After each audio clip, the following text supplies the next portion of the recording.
5 seconds.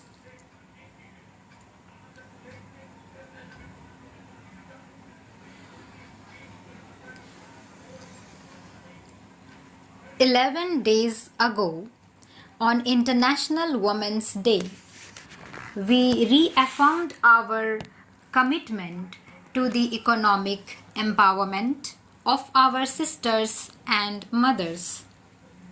Today, I am happy to announce that for the poorest women, substantial progress is being made to provide them financial security.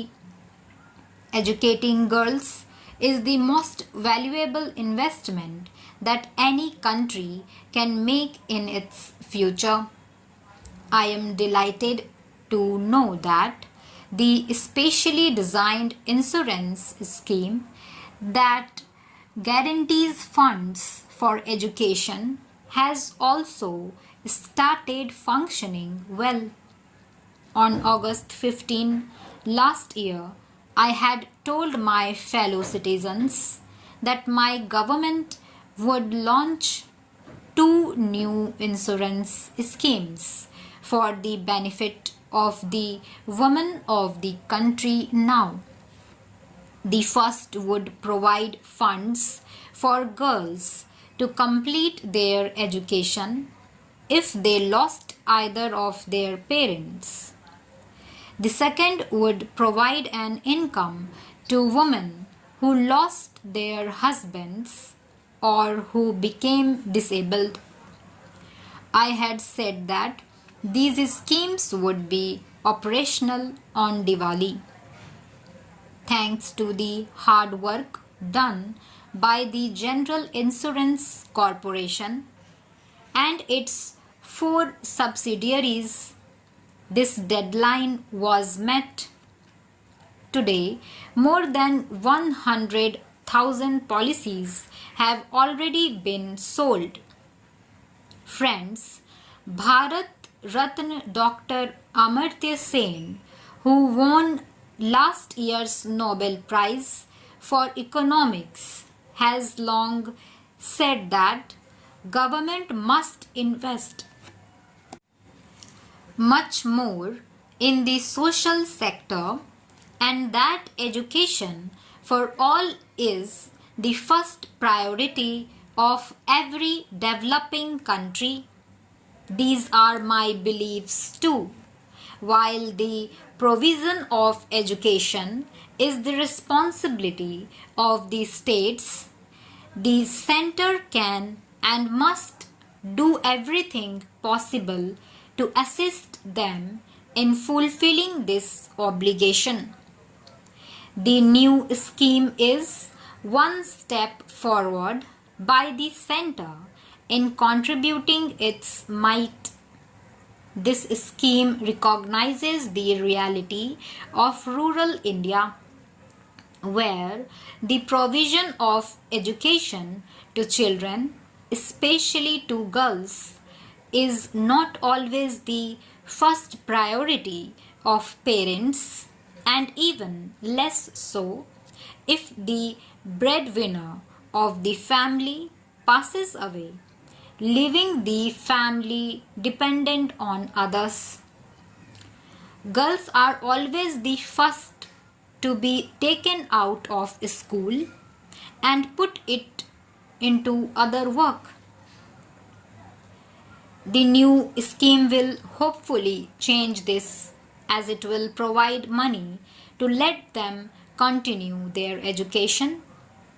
Thus, while it is the states who have to increase the supply of education, this scheme will increase the demand for education.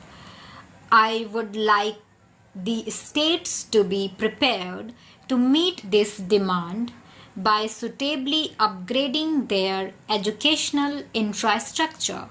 They should open new schools to provide education to girls in the respective states now.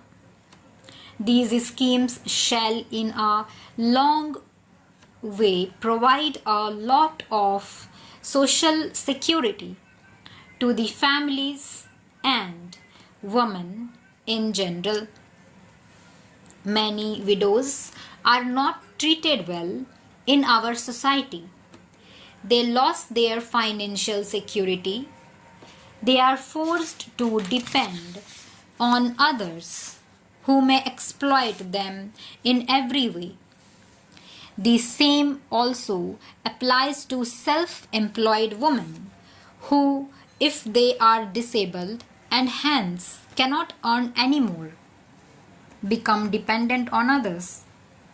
The new insurance policy for women will provide some financial help and hence independence to our women folk. These two schemes will thus achieve an important social objective, providing a safety net to our mothers, sisters, and daughters.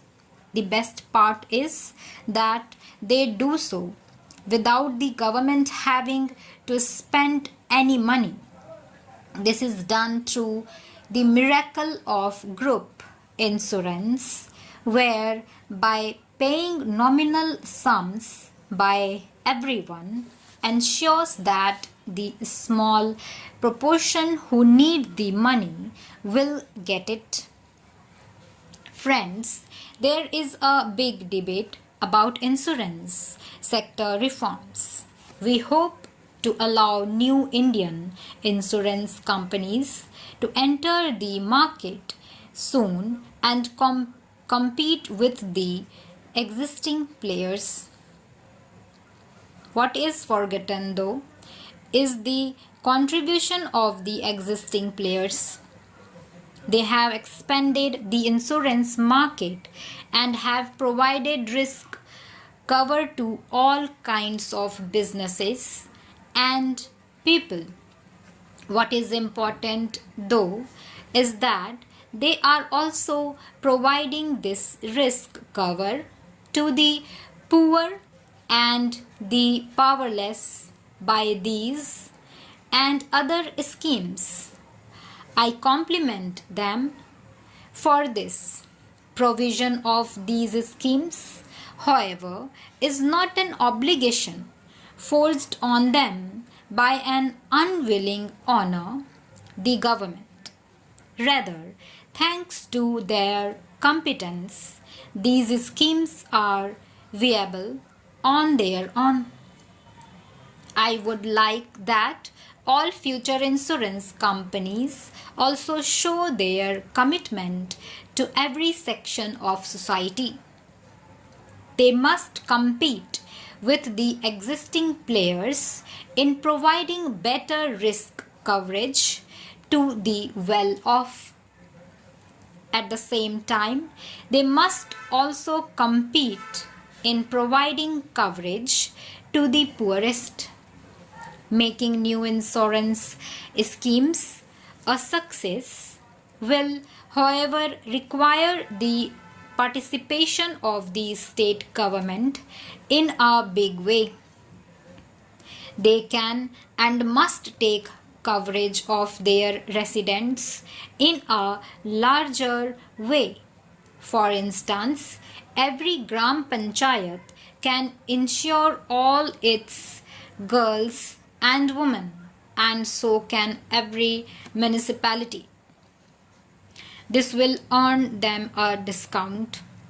Insuring 1 crore girls will cost only rupees 8 to 14 crore a year, which every state can afford. Insuring 1 crore women will cost only rupees 5 to 6 crore, which again every state can afford. States must also collaborate with the General Insurance Corporation and its affiliates in ensuring better delivery of these schemes. No widow or disabled woman or orphan girl should have to go to some distant office and furnish all kinds of papers to some uncaring official to show that she is eligible to receive the benefits. Stop.